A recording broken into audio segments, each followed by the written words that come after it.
मधुबन के बाबा, मधुबन के बाबा मुरली वाले, आपका क्या कहना, आपका क्या कहना। मधुबन के बाबा मुरली वाले, आपका क्या कहना। ओम शांति। 2 फरवरी 2024। मीठे बच्चे, उच्च पद पाने के लिए बाप तुम्हें जो पढ़ाते हैं उसे ज्यों का त्यों धारण करो, सदा श्रीमत पर चलते रहो। प्रश्न, कभी भी अफसोस ना हो उसके लिए किस बात पर अच्छी तरह विचार करो। उत्तर, हर एक आत्मा जो पार्ट बजा रही है वो ड्रामा में एक्यूरेट नोंधा हुआ है। ये वर्णादि और अविनाशी ड्रामा है। इस बात पर विचार करो तो कभी भी अफसोस नहीं हो सकता। अफसोस उन्हें होता जो ड्रामा के आदिमध्यांत को रियलाइज नहीं करते हैं। तुम बच्चों को इस ड्रामा को ज्यों का त्यों साक्षी होकर देखना है। इसमें रोने रुसने की कोई बात नहीं। ओम शांति। रूहानी बाप बैठ रूहानी बच्चों को समझाते हैं कि आत्मा कितनी छोटी है, बहुत छोटी है, और छोटी सी आत्मा से शरीर कितना बड़ा देखने में आता है। छोटी आत्मा अलग हो जाती है तो फिर कुछ भी नहीं देख सकती। आत्मा के ऊपर विचार किया जाता है। इतनी छोटी बिंदी क्या क्या काम करती है। मैग्नीफाई ग्लास होते हैं, उनसे छोटे छोटे हीरो को देखा जाता है। कोई दाग आदि तो नहीं है। तो आत्मा भी कितनी छोटी है, कैसे मैग्नीफाइंग ग्लास है जिससे देखते हो। रहती कहाँ है, क्या कनेक्शन है। इन आँखों से कितना बड़ा धरती आसमान देखने में आता है। बिंदी निकल जाने से कुछ नहीं रहता। जैसे बिंदी बाब वैसे बिंदी आत्मा। इतनी छोटी आत्मा प्योर इम्प्योर बनती है। ये बहुत विचार करने की बातें हैं। दूसरा कोई नहीं जानते आत्मा क्या है, परमात्मा क्या है। इतनी छोटी आत्मा शरीर में रहे क्या क्या बनाती है, क्या क्या देखती है। उस आत्मा में सारा पार्ट भरा हुआ है 84 का। कैसे वो काम करती है, वंडर है। इतनी छोटी सी बिंदी में 84 जन्मों का पार्ट नोंधा हुआ है। एक शरीर छोड़ दूसरा लेती है। शरीर से आत्मा निकल गई तो शरीर मर गया। कितना बड़ा शरीर है और कितनी छोटी आत्मा है, ये भी बाबा ने बहुत बार समझाया है कि मनुष्य को कैसे पता पड़े कि ये सृष्टि का चक्र हर 5000 वर्ष बाद फिरता है। फलाना मारा, ये कोई नई बात नहीं। उनकी आत्मा ने ये शरीर छोड़ दूसरा लिया। 5000 वर्ष पहले भी इस नाम रूप को इसी समय छोड़ा था। आत्मा जानती है हम एक शरीर छोड़ दूसरे में प्रवेश करती हूँ। अभी तुम शिव जयंती मनाते हो, दिखाते हो 5000 वर्ष पहले भी शिव जयंती मनाई थी। हर 5000 वर्ष बाद शिव जयंती जो हीरे तुल्य है मनाते ही आते हैं। ये सही बातें हैं। विचार सागर मंथन करना होता है जो औरों को समझा सके। ये त्योहार होते हैं। तुम कहेंगे नई बात नहीं, हिस्ट्री रिपीट होती है। तो फिर 5000 वर्ष बाद जो भी पार्थरी है वो अपना शरीर लेते हैं। एक नाम रूप देश काल छोड़ दूसरा लेते हैं।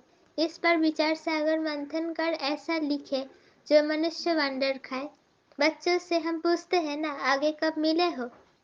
इतनी छोटी आत्मा से ही पूछना होता है ना, तुम इस नाम रूप में आगे कब मिले थे। आत्मा ने सुना तो बहुत कहते हैं, हाँ बाबा आपसे कल पहले मिले थे। सारा ड्रामा का पार्ट बुद्धि में है। वो होते हैं हटके ड्रामा के एक्टर्स। ये है बेहद का ड्रामा। ये ड्रामा बड़ा एक्यूरेट है, इसमें जरा भी फर्क नहीं पड़ सकता। वो बायोस्कोप होते हैं हटके, मशीन पर चलते हैं। 2-4 रोल भी हो सकते हैं जो फिरते हैं। ये तो अनादि अविनाशी एक ही बेहद का ड्रामा है। कितनी आत्माएं इसमें पार्ट बजाती है। इसमें कितनी छोटी आत्मा एक पार्ट बजाए फिर दूसरा बजाती है। 84 जन्मों का कितना बड़ा फिल्म रोल होगा। ये कुदरत है। कोई की बुद्धि में बैठेगा है तो रिकॉर्ड मिसल बड़ा वंडरफुल है। 84 लाख तो हो न सके, 84 का ही चक्र है। इनकी पहचान कैसे दी जाए। अखबार वालों को भी समझाओ तो डालेंगे, मैगजीन में भी घड़ी घड़ी डाल सकते हैं। हम इस संगम के समय की ही बातें करते हैं। सत्ययुग में तो ये बातें होगी नहीं, ना कलयुग में होंगी। जानवर आदि जो भी कुछ है सबके लिए कहेंगे, फिर 5000 वर्ष के बाद देखेंगे, फर्क नहीं पड़ सकता। ड्रामा में सारी नोंद है। सत्ययुग में जानवर भी बहुत खूबसूरत होंगे। ये सारी वर्ल्ड की हिस्ट्री जियोग्राफी रिपीट होगी, जैसे ड्रामा की शूटिंग होती है। मक्खी उड़ी, वो भी निकल गई, तो फिर रिपीट होगी। अब हम इन छोटी छोटी बातों का ख्याल तो नहीं करेंगे। पहले तो बाप खुद कहते हैं, हम कल्प कल्प संगम युगे इस भाग्यशाली रथ पर आता हूँ। आत्मा ने कहा, कैसे इसमें आते हैं, इतनी छोटी बिंदी है। उनको फिर ज्ञान का सागर कहते हैं। ये बातें तुम बच्चों में भी जो समझो हैं वो समझ सकते हैं। हर 5000 वर्ष के बाद मैं आता हूँ। कितनी वैल्यूएबल पढ़ाई है। बाप के पास ही एक्यूरेट नॉलेज है जो बच्चों को देते हैं। तुम्हारे से कोई पूछे, तुम झट कहेंगे सत्ययुग की आयु 1250 वर्ष की है। एक एक की जन्म की आयु 150 वर्ष की होती है। कितना पार्ट बचता है। बुद्धि में सारा चक्र फिरता है। हम 84 जन्म लेते हैं। सारी सृष्टि ऐसे चक्र में फिरती रहती है। ये अनादि अविनाशी बना बना ड्रामा है। इसमें नई एडिशन हो नहीं सकती। गायन भी है, चिंता ताकि कीजिए जो अनहोनी होए। जो कुछ होता है ड्रामा में नोंद है, साक्षी होकर देखना पड़ता है। उस नाटक में कोई ऐसा पार्ट होता है तो जो कमजोर दिल वाले होते हैं वो रोने लग पड़ते हैं। है तो नाटक ना, तो ये रियल है। इसमें हर आत्मा अपना पार्ट बजाती है। ड्रामा कभी बंद नहीं होता है। इसमें रोने रुसने की कोई बात नहीं। कोई भी नई बात थोड़ी ही है। अफसोस उनको होता है जो ड्रामा के आदिमध्य अंत को रियलाइज नहीं करते। ये भी तुम जानते हो। इस समय जो हम इस ज्ञान से पद पाते हैं, चक्र लगाकर फिर वही बनेंगे। ये बड़ी आश्चर्यवाद विचार सागर मंथन करने की बातें हैं। कोई भी मनुष्य इन बातों को नहीं जानते। ऋषि मुनि भी कहते थे, हम रचता और रचना को नहीं जानते हैं। उनको क्या पता कि रचता कितनी छोटी बिंदी है, वही नई सृष्टि का रचता है। तुम बच्चों को पढ़ाते हैं ज्ञान का सागर है। ये बातें तुम बच्चे ही समझते हो। तुम थोड़े ही कहेंगे हम नहीं जानते हैं। तुमको बाप इस समय सब समझाते हैं। तुमको कोई भी बात में अफसोस करने की जरूरत नहीं। सदैव हर्षित रहना है। उस ड्रामा की फिल्म सदैव चलते चलते घिस जाएंगी, पुरानी हो जाएंगी, फिर बदली करेंगे, पुरानी को खलास कर देते हैं। यह तो बेहद का अविनाशी ड्रामा है। ऐसी ऐसी बातों पर विचार कर पक्का कर लेना चाहिए। ये ड्रामा है। हम बाप की श्रीमत पर चल पतित से पावन बन रहे हैं और कोई नई बात हो नहीं सकती जिससे हम पतित से पावन बन जाए अथवा तामप्रधान से सतप्रधान बने। पार्ट बजाते बजाते हम सतप्रधान से तामप्रधान बने हैं, फिर सतप्रधान बनना है। ना आत्मा विनाश को पा सकती, ना पार्ट विनाश को पा सकता। ऐसी ऐसी बातों पर कोई का विचार नहीं चलता। मनुष्य तो सुनकर वंडर खाएंगे। वो तो सिर्फ भक्ति मार्ग के शास्त्र ही पढ़ते हैं। रामायण भागवत गीता आदि वही है। इसमें तो विचार सागर मंथन करना होता है। बेहद का बाप जो समझाते हैं उसको ज्यों का त्यों हम धारण कर ले तो अच्छा ही पद पा ले। सब एक जैसी धारणा नहीं कर सकते हैं। कोई तो बहुत महीनता से समझाते हैं। आजकल जेल में भी भाषण करने जाते हैं, वेश्याओं के पास भी जाते हैं, गूंगे बहरों के पास भी बच्चे जाते होंगे, क्योंकि उन्हों का भी हक है। इशारों से समझ सकते हैं। आत्मा समझने वाली तो अंदर है ना। चित्र सामने रख तो पढ़ तो सकेंगे ना। बुद्धि तो आत्मा में है ना। भल अंधे लूरे लंगड़े है, परंतु कोई ना कोई प्रकार से समझ सकते हैं। अंधों के कान तो है ना। तुम्हारा सीढ़ी का चित्र तो बहुत अच्छा है। ये नॉलेज कोई को भी समझाकर स्वर्ग में जाने लायक बना सकते हो। आत्मा बाप से वर्षा ले सकती है, स्वर्ग में जा सकती है, करके ऑर्गेन्स डिफेक्टेड है। वहाँ तो लूरे लंगड़े होते नहीं। वहाँ आत्मा और शरीर दोनों कंचन मिल जाते हैं। प्रकृति भी कंचन है। नई चीज जरूर सतप्रधान होती है। ये भी ड्रामा बना हुआ है। एक सेकंड ना मिले दूसरे से, कुछ ना कुछ फर्क पड़ता है। ऐसे ड्रामा को ज्यों का त्यों साक्षी होकर देखना है। ये नॉलेज तुमको अब मिलती है, फिर कभी नहीं मिलनी है। आगे ये नॉलेज थोड़ी था। ये अनादि अविनाशी बना बनाया ड्रामा कहा जाता है। इसको अच्छी रीति समझ और धारण कर किसी को समझाना है। तुम ब्राह्मण ही इस ज्ञान को जानते हो। ये तो चीनी अर्थात ताकत की दवा तुमको मिलती है। अच्छे से अच्छी चीज की महिमा की जाती है। नई दुनिया कैसे स्थापन होती है, फिर से ये राज्य कैसे होगा, तुम्हारे में भी नंबरवार जानते हैं। जो जानते हैं वो दूसरों को समझा भी सकते हैं। बहुत खुशी रहती है। किन्हों को तो पाई की भी खुशी नहीं है। सबका अपना अपना पार्ट है। जिनको बुद्धि में बैठता होगा, विचार सागर मंथन करते होंगे तो दूसरों को भी समझाएंगे। तुम्हारी ये है पढ़ाई जिससे तुम ये बनते हो। तुम कोई को भी समझाओ कि तुम आत्मा हो। आत्मा ही परमात्मा को याद करती है। आत्माएं सब ब्रदर्स से। कहावत है, गॉड इज वन, बाकी सब मनुष्यों में आत्मा है।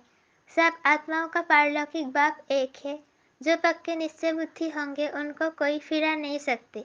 कच्चे को जल्दी फिरा देंगे। सर्वव्यापी के ज्ञान पर कितनी डिबेट करते हैं। वो भी अपने ज्ञान पर पक्के हैं। हो सकता है हमारे इस ज्ञान का ना हो। उनको देवता धर्म का कैसे कह सकते हैं। आदि सनातन देवी देवता धर्म तो प्रायलोप है। तुम बच्चों को मालूम है हमारा ही आदि सनातन धर्म पवित्र प्रवृत्ति वाला था। अब तो अपवित्र हो गया है। जो पहले पूज्य थे वही पुजारी बन पड़े हैं। बहुत पॉइंट्स कंध होगी तो समझाते रहेंगे। बाप तुमको समझाते हैं, तुम फिर औरों को समझाओ कि ये सृष्टि चक्र कैसे फिरता है। सिवाय तुम्हारे और कोई नहीं जानते। तुम्हारे में भी नंबरवार है। बाबा को भी घड़ी घड़ी पॉइंट्स रिपीट करनी पड़ती है क्योंकि नए नए आते हैं। शुरू में कैसी स्थापना हुई तुम्हारे से पूछेंगे, फिर तुमको भी रिपीट करना पड़ेगा। तुम बहुत बिजी रहेंगे। चित्रों पर भी तुम समझा सकते हो, परंतु ज्ञान की धारणा सबको एक रस तो नहीं हो सकती है। इसमें ज्ञान चाहिए, याद चाहिए, धारणा बड़ी अच्छी चाहिए। शतप्रधान बनने के लिए बाप को याद जरूर करना है। कई बच्चे तो अपने धंधे में फंसे रहते हैं, कुछ भी पुरुषार्थ ही नहीं करते। ये भी ड्रामा में नोंद है। कल्प पहले जिन्होंने जितना पुरुषार्थ किया है उतना ही करेंगे। पिछाड़ी में तुमको एकदम भाई भाई होकर रहना है। नंगे आए हैं नंगे जाना है। ऐसा ना हो पिछाड़ी में कोई याद आ जाए। अभी तो कोई वापिस जा न सके। जब तक विनाश ना हो स्वर्ग में कैसे जा सकेंगे। जरूर या तो सूक्ष्म वतन में जाएंगे या यहाँ ही जन्म लेंगे। बाकी जो कमी रही होगी उसका पुरुषार्थ करेंगे। वो भी बड़े हो तब समझ सके। ये भी ड्रामा में सारी नोंद है। तुम्हारी एकरस अवस्था तो पिछड़ी में ही होंगी। ऐसे नहीं लिखने से सब याद हो सकता है। फिर लाइब्रेरीज आदि में कितनी किताब क्यों होती है। डॉक्टर वकील लोग बहुत किताबें रखते हैं, स्टडी करते रहते हैं। वो मनुष्य मनुष्य के वकील बनते हैं। तुम आत्माएं आत्माओं के वकील बनती हो। आत्माएं आत्माओं को पढ़ाती है। वो है जिस्मानी पढ़ाई, ये है रूहानी पढ़ाई। इस रूहानी पढ़ाई से फिर 21 जन्म कभी भूल चूक नहीं होगी। माया के राज्य में बहुत भूल चूक होती रहती है, जिस कारण से सहन करना पड़ता है। जो पूरा नहीं पढ़ेंगे, कर्मातीत अवस्था को नहीं पाएंगे तो सहन करना ही पड़ेगा। फिर पद भी कम हो जाएगा। विचार सागर मंथन कर औरों को सुनाते रहेंगे, तब चिंतन चलेगा। बच्चे जानते हैं कल्प पहले भी ऐसे बाप आया था जिसकी शिव जयंती मनाई जाती है। लड़ाई आदि की तो कोई बात नहीं, वो सब है शास्त्रों की बातें। ये पढ़ाई है। आमदनी में खुशी होती है। जिनको लाख होते हैं उनको जास्ती खुशी होती है। कोई लखपति भी होते हैं, कोई कखपति भी होते हैं, अर्थात थोड़े पैसे वाले भी होते हैं। तो जिसके पास जितने ज्ञान रतन होंगे उतनी खुशी भी होगी। अच्छा, मीठे मीठे सिकिल थे बच्चों प्रति माता पिता बाप दादा को याद प्यार और गुड मॉर्निंग। रूहानी बाप की रूहानी बच्चों को नमस्ते। हम रूहानी बच्चों की रूहानी माता पिता बाप दादा को याद प्यार गुड मॉर्निंग और नमस्ते। शुक्रिया बाबा, शुक्रिया। धारणा के लिए मुख्तसर पहला पॉइंट, विचार सागर मंथन कर स्वयं को ज्ञान रत्नों से भरपूर करना है। ड्रामा के राज को अच्छी रीति समझकर दूसरों को समझाना है। किसी भी बात में अफसोस ना कर सदा हर्षित रहना है। दूसरा पॉइंट, अपनी अवस्था बहुत काल से एक रस बनानी है ताकि पिछाड़ी में एक बाप के सिवाय दूसरा कोई भी याद ना आए। अभ्यास करना है, हम भाई भाई हैं, अभी वापिस जाते हैं। वरदान, अलवेलेपन की लहर को विदाई दे, सदा उमंग उत्साह में रहने वाली समझदार आत्मा भव। कई बच्चे दूसरों को देखकर स्वयं अलवेले हो जाते हैं, सोचते हैं ये तो होता ही है, चलता ही है। क्या एक ने ठोकर खाई तो उसे देखकर अलवेलेपन में आकर खुद भी ठोकर खाना ये समझदारी है? बाप दादा को रहम आता है कि ऐसे अलबेले रहने वालों के लिए पश्चाताप की घड़ियां कितनी कठिन होगी। इसलिए समझदार बन, अलबेलेपन की लहर को, दूसरों को देखने की लहर को मन से विदाई दो। औरों को नहीं देखो, बाप को देखो। स्लोगन, बारिश क्वालिटी तैयार करो तब प्रत्यक्षता का नगाड़ा बजेगा। बारिश क्वालिटी तैयार करो तब प्रत्यक्षता का नगाड़ा बजेगा। ओम शांति।